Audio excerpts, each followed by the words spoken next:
ku munsi wa mbere igenekerezo ry'icenda ruhuma 2026 uyu ni umwanya wo kubashikiriza amakuru mwateguriwe n'uruganda rwa radio Haguruka. Imbere yo kubashikiriza ingingo zimwe amakuru ahagaze ko mu nkundire mbanze ndabahe mwiriwe abandi mwaramutse bivanye naho umwe wese aherereye muri kano kanya. Don Dudwemba z'umutima niwe agire ayabashikirize afatikanije na Aubin Felix Rankunda ari mu buhinga bw'ivyuma. Abanyagihugu bo ku mutumba Sakinyonga mu ntara ya Burunga basaba ko Richard Harerimana umwanditsi w'urwego rw'abahuza kuri uyo mutumba akugwa ku rutonde rw'abahuza kuko yiba ibiti n'amakara. Ni mu gihe bamwe n'abandi bamye basaba abarundi guhaguruka basubirize ubutegetsi bwa CNDD-FDD bushira imbere indongozi zitabereye. Umugambwe MS nawo waraye usabwe n'umunyagihugu kubandanya wigisha abanyagihugu kwihagararako bihe ijambo bisubiza agateka ngo niho ubumwe bw'abarundi butobandanya kubangamirwa n'abategetsi b'ababeshi ngo kuko ubumwe mu banyagihugu busanzwe buhari. Aya hamwe n'ayandi inkuru imwe ukwayo ni mu kanya, ariko mu mpera murakurikirana ikiganiro Ineza y'Imana.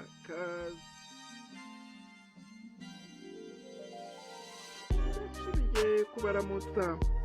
Harerimana Richard umwe mu bahuza bo ku mutumba Sakinyonga muri komine Matana mu ntara ya Burunga yagirizwa kwiba ibiti n'amakara biri mu itongo ririmwo amatati kuri uwo mutumba. Yagirizwa kandi kudasonera inzego zo ku mutumba gushika kuri Mostanteri. Akarorero ka hafi kerekana inyifato itabereye y'uwo Richard afatanije na mwene wabo w'intwazangabo mu gisirikare c'u Burundi akaba akora mu biro bikuru vya gisirikare Kwizera Odas. Ku munsi wa gatatu w'indwi iheze igenekerezo rya kane ruhuhuma 2026 imbere y'intumwa ya Mustanteri wa komine Matana yishikiye ku mutumba Sakinyonga gukora amatohoza ajanye n'ubusuma bw'ibiti n'amakara vyagirizwa Richard Harerimana umwe mu bahuza bo ku mutumba Sakinyonga. Hagusigura uko ubwo busuma bukogwa yafatanije na mwene wabo Odasi badukana ivyo muri 68 na 72. Abanyagihugu bo ku mutumba Sakinyonga barimwo n'abanywanyi ba CNDD-FDD basaba ababijejwe gukura ku rutonde rw'abahuza uwo Harerimana Richard kuko inyifato yiwe yo kwiba no kudasonera inzego kuganzwa n'umutima w'amacakubiri no kutemera ubutungane bidahuye no kuba umuhuza w'abandi. Umwe mu banyagihugu bo ku mutumba Sakinyonga arabivuga ijwi ariko ryahinduka. Abanyagihugu bo muri komine Matana mu ntara ya Burunga ari aho ari Bururi tukaba twaba ku musozi wa Sakinyonga muri komine Matana bakitwasa urwego rw'abahuza rukura ku rutonde mugenzi wabo Harerimana Richard bamusubirize uyundi abacafuze urwego rw'abahuza kuko bacavuze nako suku Harerimana Richard tw'abanyagihugu atugeze umwaka ashaka ariba ibiti ariba amakara abahuza muri Sakinyonga usibura ingene yogumaza kuba umwanditsi muri mwebwe yivye amakara kibiti usibura ingene Harerimana Richard ashobora kutizera inzego zatowe n'abanyagihugu aha tuba kuva ku rwego rw'umukuru w'umutumba wa Sakinyonga tudasize inyuma n'umukuru w'umutumba wo muri Bitezi abajya kuba bahuza tudasize inyuma na Mustanteri n'ibyegera vyiwe uyu muntu twari Harerimana Richard nakuwe ku rutonde rw'abahuza kuko ibintu biri kwa gatatu uheze w'inka twaye turanye aho haje Kwizera Odas akora mu biro kuja gisirikare ahuriraho n'uwo Harerimana Richard wo mu bahuza ahuriraho n'intumwa ya witwe na Mustanteri kuza kujanye n'amatohoza ku biti vyiwe Harerimana Richard na mukuru we Kwizera Odas akora mu biro kuja gisirikare aho gusigura ingene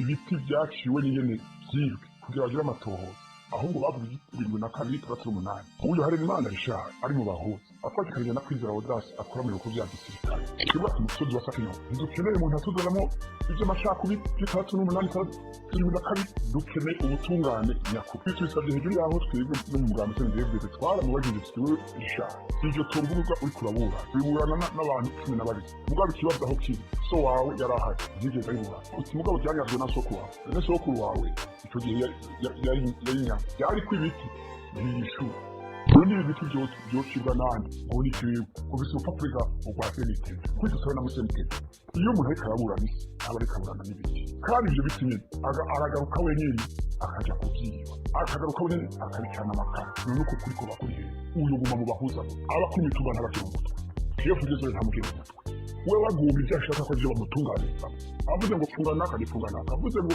fatira ibiti bya naka bacafata mu batabifashe ngo sindabende muri mu gihe twari turiti muyumvire na twebwe rero ahantu mu banyagihugu mu Sakinyonga no umugambo CNDD-FDD ungaha ku musozi wa Sakinyonga badukure ku rutonde uwo muhuza no umugambo wa mufuti kuko cyavuze kwego ko bahuza mu kwiba ariko cyavuza intwari mu kuvuga yuko batamutungane kubera batamufatira ibiti bya kanaka ibintu byabaye ku gatatu uheze hari Imana gishaka ariko mena kwizera Audace akora mu kujyanisha yateye isoni nta macakubiri azopfa aguhaye itongo iyo senete baguma yitwaza izo tishikira abanyagihugu bayereka ukuri abahutu umwana ivyo akora akakwitwara abatutsi umwana ivyo akora akakwitwara none twe twaburi cyo dufata n'icyo tuwe twaragerageze guhanura uruhare Imana bicari tuti wewe buramisi ibiti sigwawe bene byo bazogukuriraho ni watsinda ngo meze batikusinge mwaba umenye twapfuye niyo tugeze urumva byose afadikanye n'intwaro n'intuze n'ubutungane ngo nibikore ibyo ashaka ibyo ni gihe cyiko tubamwanze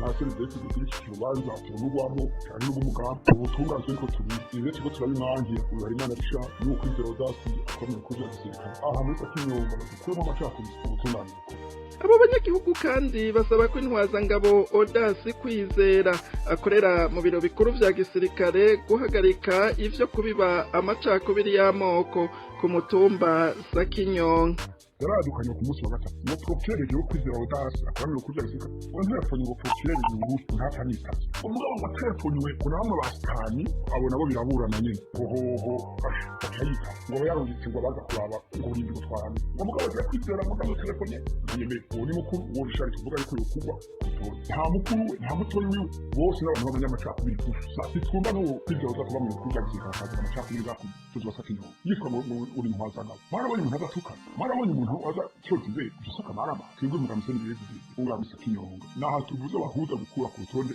uyo hari Imana bishaka n'uwo Kwizera Audace hasure kuva mu kujya gisirikare aje gutuka abanyagihugu ngaho mu Sakinyonga muri kurana twese turabura mugabo akugenda cyotize cyangwa tutsinaka cyangwa tutsinwa mu mura bamwe n'abandi bakaba bama bavuze ko bamwe mu bari mu butegetsi bwa CNDD-FDD bigira ibihangange ataco bibanga amacakubira barimwo hamwe n'ayigishwa abanywanyi b'uyo mugambwe ngo niyotuma ubutegetsi bwabo bushobora kwitwararika ivy'igihugu ngo bugiteze imbere mu gihe baba bashaka gutera imbere bakaba bama basavye abarundi guhaguruka basubirize ubwo butegetsi bamwe mu banywanyi b'umuhora wo gutuma tumanako limitere barangwa n'umwiheburo kuko batwagwa n'iryo shirahamwe udufaranga twabo tuba turi mu matelefone abo banywanyi ba limitere bavuga ko ikarata simu zabo atadufaranga bakirazako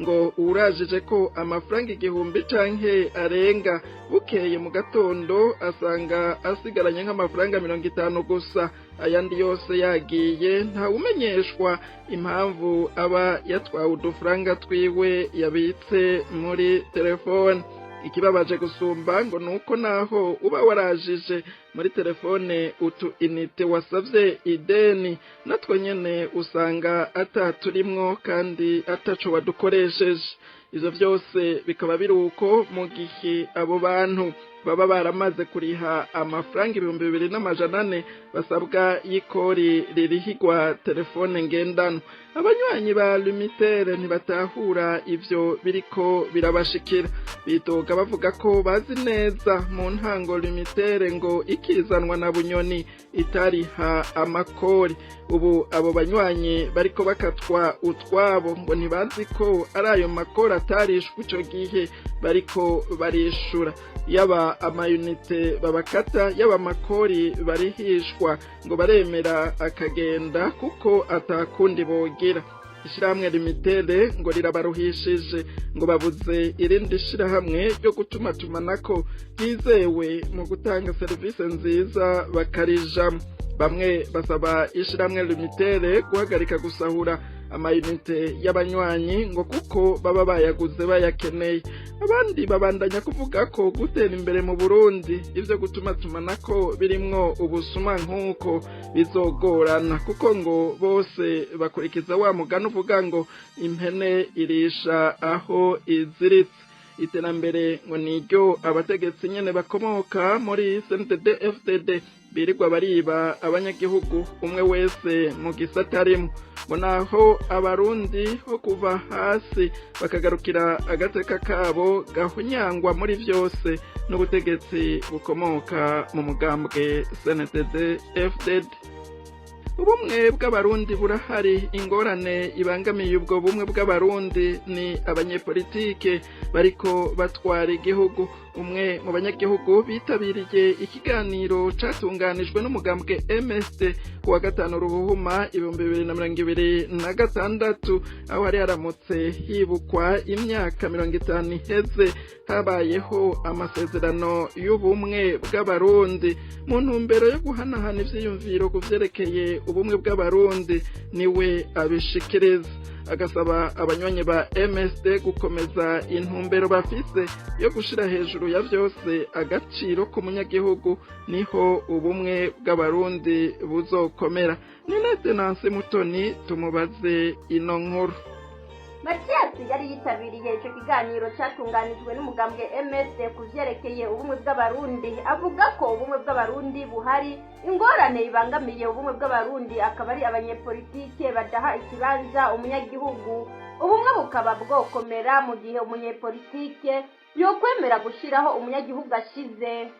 Nanje nagira ngo ico nterereye, nagira mvuge nti mukitangura mwavuze muti ibintu byabaye kera tugira ku bumwe bw'abarundi, ni ukuvuga yuko ubumwe bwari bukenewe.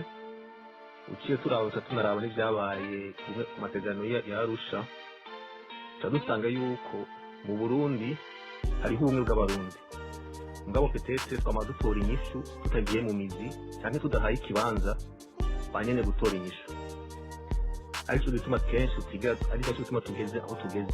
Rero MSD ni wagakari kunzira yabivuze Epitas aravuga ati twizera ko ari uguhita mu munyagihugu, kuko mu bumwe bw'abarundi usanga babigize n'abapolitike gusa, Yarusha n'abapolitike gusa. Rero kuba MSD Epitas yavuze ati twifuza ko aho umunyagihugu ashize, aho ijambo ry'umunyagihugu rishize aba ariho n'umupolitike ashira. Uwo munyagihugu yitabiriye ikiganiro catunganijwe n'umugambwe MSD cyashimikiye ku bumwe bw'abarundi, abandanya avuga ko abategetsi bakomoka muri CNDD-FDD aribo babangamiye ubumwe bw'abarundi, aho bamwe muri bo banavuga ko atampunzi z'abarundi zihari, ngo abari nyuma y'igihugu ngo nabagiye kwitemberera mu mahanga n'ibindi. Asaba aba MSD kubandanya bigisha nk'uko babitanguye ko hejuru ya byose mu gihugu hari umunyagihugu, niho ubumwe bw'abarundi buzokomera.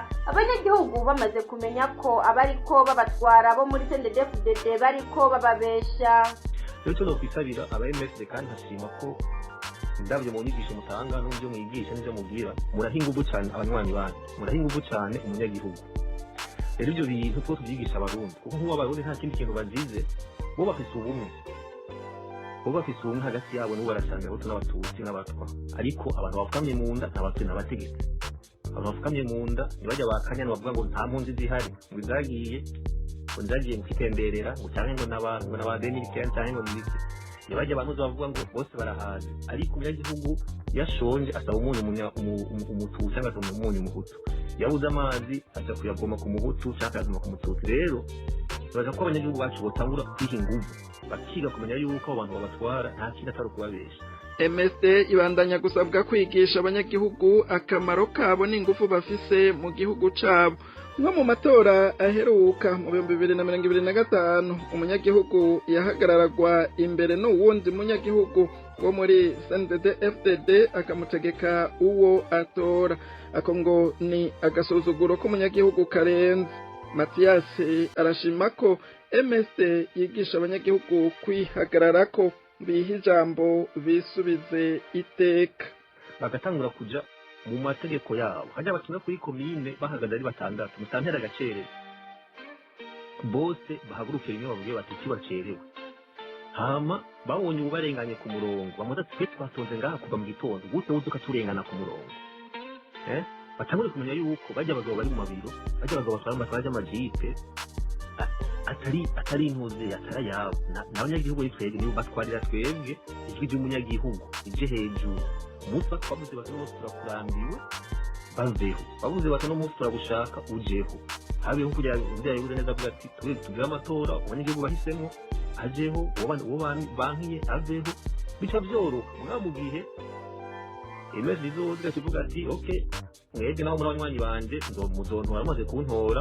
ibisigaye ndabategeka kandi zahise twagutora rero nibaza nziza ko mwarafashe iyo option yo kuvuga muti umunyagihugu wacu umunywanyi wacu abari waje imbere hama twebwe abayobozi dushire icyo dusabye ko nayo n'ubona perezida yashyize mu isi perezida yavuze ati twebwe tuzoza imbere tutwaye amajambo niyo mushaka tuzoza mu siyamagaburanya ahubwo tuzagushyikiriza ijwi ry'umunywanyi wacu ijwi ry'umunyagihugu abari ryo abanyagihugu kandi cyane cyane abanyagihugu bacu tubigishe kumenya agaciro bafise kuko umengo mu Burundi umengo ibintu byose bibera mu biro ibintu byose bibera hariya ego sivuze ngo n'abandi ngo wize gutaca amazi oya mwese kuvuga yuko ko n'abanyagihugu baba barize none uvuga ngo utarusa nibo bize abanyagihugu b'abadokiteri abanyagihugu b'abayenjeniyeri abanyagihugu bose ni abanyagihugu nyene rero abanyagihugu b'abarundi turasukura ata jambo dufise kandi dufise ijambo nibaza yuko dushobora guhimiriza cyane tukwereka akamaro abanyagihugu akamaro bamaze n'ako bamariye abantu uwo badashaka bamukure ibyo ngubu senderi wanza tubona ko ubu gutora baguhagarara imbere tora uyu cyane cyangwa mwese muze gutora ibanze mu gufara gutora ku ngufu uribaza ibintu nk'ibyo kandi ukabyemera nagasuzuguro karenze iyo none yakwiye n'igitoro umuntu kugeza ubu nawe utunze igitoro cyangwa no gufunga iyumviye kandi ukabyemera iyo sinzi n'abarundi n'ubwo twarezwe byose umengo twabihereye imana cyangwa twabihereye nyine ni iby'abategetsi ni iby'abashefu ni iby'abo rero ndashima cyane ko mufite iyo ntumbero yo kwigisha abanywanyi banyu kwihagararako kwiha ijambo kwisubiza iteka kuko naho nyene byapfiriye kuko niyo unité nationale twagiye kwigira tuvuye mu ngorane ahubwo petetse ntibumvirije abanyagihugu ibibazo byabo no muri demi kombe amasarusha ntibumvirije abanyagihugu ibibazo byabo nabona aho tugeze icyo gituma rero ubu iyo twifuza ni uko hari umunyagihugu tuzoshira imbere ubuhinga bw'ivyuma babanza batumirira amate inyuma y'akaruhuko gato duce twinjira mu mwanya uhariwe ikiganiro uko mwavyumvise uyu n'umwanya w'ikiganiro ineza y'Imana kuri uyu munsi wa mbere igenekerezo ry'icenda ruhuma 2026 gishimikira ku ijambo ry'Imana riri mu gitabo ca mbere c'abami ikigabane ca gatatu umurongo wa 27 n'uwa 28 gishikirizwa na Pastor Celestin Gahungu mu gikurikirana abandi ndabahaye mwiriwe bivanye naho umwe wese aherereye uyu ni wa mwanya wo kumviriza ikiganiro ineza y'Imana tugiye gusangira ijambo ry'Imana riri mu gitabo ca mbere c'abami igice ca gatatu umurongo wa 27 n'uwa 28 turasoma mu izina rya Yesu Kristo maze umwami araheza aravuga ati uwo mwana akomeye ntimumwice na gatoya mumuhe urya kuko ari we nyina nuko abisirayeli bose bumvise uko umwami yaciye urubanza baca baramutinya kuko babonye kubwenge buva ku Mana buri muri we bwo guca imanza amen Imana yacu nishimwe Imana yacu nihabwa icubahiro ni ijambo ry'Imana n'umuse twosangira wowe nshuti mugenzi uri kuranyumviriza waba uri hafi waba uri kure twumvise ijambo ry'Imana y'umwami yaciye urubanza wari rugoye cane uyu mwami si wundi yari umwami Salomo uyu mwami Salomo yagiye ku ngoma kiri mutoya cyane akiri umwana niko no bivuga hanyuma rero mu gihe kimwe Imana iramugendera ari mu nzozi iramubwira ngo nsaba icyo ushaka cyose nuko rero Salomo ngo arasaba Imana arayibwira ngo icyo ngusabye ubwenge bwo kuyobora igihugu cawe c'Abisirayeli ngusabye ubwenge bwo kuyobora abantu bawe Imana iramubwira ngo ndagushimye cyane kuko unsabye ubwenge utansabye kuramba utansabye ubutunzi Imana iramubwira ngo niba utansabye byose nzobiguha Imana yacu nishimwe kandi habwe icubahiro nuko rero Imana yagiye ko rero imutestinga bukeye ngo haza abagore babiri babana mu nzu, noneho ngo abagore bari baratwaye inda, noneho ngo baravyara. Nasomye igitabo kimwe kimbwira ko abagore ngo bari n'abamaraya. Hanyuma rero ngo umwe aranywa inzoga araboregwa, aryama ku mwana wiwe abura impwemu arapfa. Uwundi nabo bari baryamanye abungabunga umwana wiwe aramwonsa. Wa wundi yajyama ku mwana wiwe agapfa, ngo arikangura hanyuma abona umwana wiwe yapfuye, wacafata wiwe amushira ku ruhande wa wundi baryamanye kuko yarasinziriye, maze ngo afata umwe akomeye aba ari we ashira iwiwe. Noneho ngo bamaze kubyuka mu gitondo batangura guharira, umwe ati wapfuye n'uwawe, ukomeye niwe wiwanje, uwundi atoya wapfuye niwe wawe, uwundi ati ukomeye niwe wiwanje. Urubanza rwabo rero rubura gica, nuko ngo baca berekeza ibwami baja gucisha urubanza umwami Salomo. Umwami arabumviriza ukuntu baharira, amaze kubumviriza ukuntu baharira kuko yarasavye ubwenge Imana, ngo ahamagara umuntu yari hafi yiwe aramubwira ngo uzanire inkota. Baramubwira ngo ufate urya mwana akomeye umucemo kabiri, umwe wese umuhe igipande uwundi umuhe igipande. Wa wundi mwene umwana akomeye ngo aravuga ngo oya ntimumwice, hako mumwica nimumureke yibereho mumuhe uwo ariko abeho. Ariko wa wundi atari mwene umwana baravuga ngo oya nimumwice tumubure twese.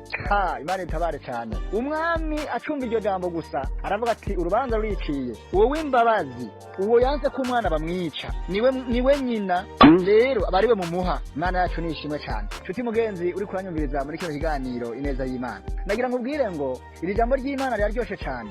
Ese icompa uyu munsi mu gihugu cacu hakaba abacamanza bameze nk'uyu mwami Salomo, igihugu cacu coba nk'iparadizo. Imana yacu nishimwe kandi habwa icubahiro, kuko uyu munsi abantu benshi bararenganywa nk'uko uyu mugore mwene umwana akomeye yaragiye kurenganywa bakamutwara umwana. Abantu benshi bararenganywa bakabura ikibarenganura. Abantu benshi bararenganywa igiturire ruswa ikabatsindisha. Uyu munsi abantu benshi bararenganywa akaba ari bapfungwa. Ariko uyu mwami Salomo kuko yarasabye ubwenge Imana akora akazi kiwe neza, kuko yarabwiye Imana ngo nk'ubwenge bwo gucira imanza ab'Isirayeli no kubayobora neza. Imana yacu ishimwe kandi habwa icubahiro. Haleluya. Nakunze uyu mwami cyane Salomo kuko yatwaye igihugu atitayeho, kuko mu myaka yiwe yose yamaze mu gihugu cagize ubutunzi bwinshi cyane, ku buryo ngo n'abami b'amahanga bo hirya no hino bamukikuje bari basigaye baza kuraba, bari basigaye baza kumwigirako kugira ngo barabe ubwenge akoresha ubwo aribwo. Ariko ubwenge yakoresha bwava ku Mana kuko yari yabusabye Imana. Imana yacu ishimwe cyane kandi habwa icubahiro. Nshuti mugenzi uri kuranyumviriza, uyu munsi nta kindi kibuze, harabuze ubwenge bwo kuyobora igihugu. Abacamanza babuze ubwenge bwo guca imanza neza kugira ngo batunganize abanyagihugu bose. Imana yacu dutabare cyane. Nshuti mugenzi uri kuranyumviriza kuri uyu munsi, nkuzaniye ijambo rivuga ngo ba nawe nk'umwami Salomo mu kazi kawe, ba nk'umwami Salomo mu byo uri kurakora, ba nk'umwami Salomo nturenganye abantu. Imana yacu ishimwe kandi habwa icubahiro. Mu kazi kawe uri kurakora, mu nshingano zose wahawe, mu burongozi washinzwe, ba nk'umwami Salomo utunganiriza abantu bose nk'uyu mwami Salomo, atanumwe urenganije, atanumwe uririye amafaranga. Imana yacu nishimwe, Imana yacu nihabwa icubahiro. Nshuti mugenzi uri kuranyumviriza, uyu mwami Salomo yatangaje abantu benshi. Ese icompa mu gihugu cacu hakaba nk'abameze nk'uyu mwami Salomo. Imana yacu nishimwe. Ese icompa mu bucamanza bw'igihugu cacu hakaba nk'abameze nk'uyu mwami Salomo. Ese icompa mu buzi bwose butandukanye hakaba bameze nk'uyu mwami Salomo. Igihugu cacu coba nk'paradizo. Imana yacu nishimwe. Ariko uyu munsi ibintu byarahindutse. Uwibwe niwe yiruka, uwibwe agahabwa ijambo. Uburenganijwe niwe apfungwa, wamurenganije akidegembya. Imana yacu itabare cyane. Ese icompa abantu bose bahagira imitima nk'uyu mwami Salomo. Imana yacu ishimwe cyane kandi habwa icubahiro. Nshuti mugenzi uri kuranyumviriza muri kino kiganiro ineza y'Imana, nagira nkubwire ngo reka twigire kuri uyu mwami, dusabe Imana ubwenge. Imana ishimwe.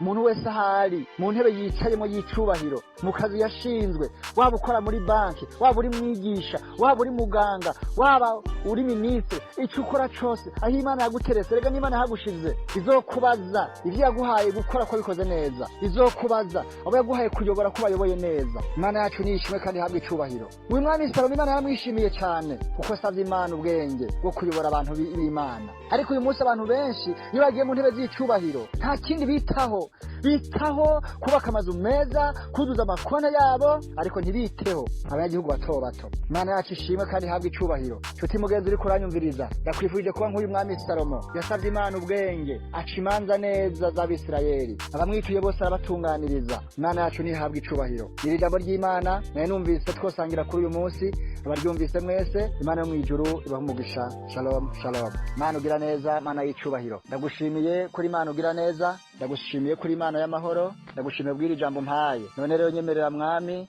ugire neza umuntu wese aryumvise, umuha imbaraga n'inkomezi, umuha ubwenge mu nshingano zose wamuhaye. Mana ugira neza, Mana ugira neza, Mana y'icubahiro. Ndakwinginze rero uhindura ivyanse guhinduka, uhindura ivyanse guhinduka mu gihugu, uhindura ivyanse guhinduka mu bantu bawe, uhindura ivyanse guhinduka mu bari hafi n'abari kure, uzobukoze. Urakoze, ndagushimiye. Ndaze kuri Imana yumva kandi yishura. Sinzi nizera ko byose byumvise mu izina rya Yesu Kristo. Mwebwe mwese mwarimo duteza abiri ndabashimiye. Niho hagarukiye amakuru n'ikiganiro mwateguriwe. Ndakengurukiye n'ababibateguriye bose bakongera bagafasha kugira bibashikire harimwo uwuri mu buhinga bw'ivyuma. Imana ibandanye kubazigama ndabike banuye naho mu makuru yacu azokurikira Imana ikidutije ubuzima.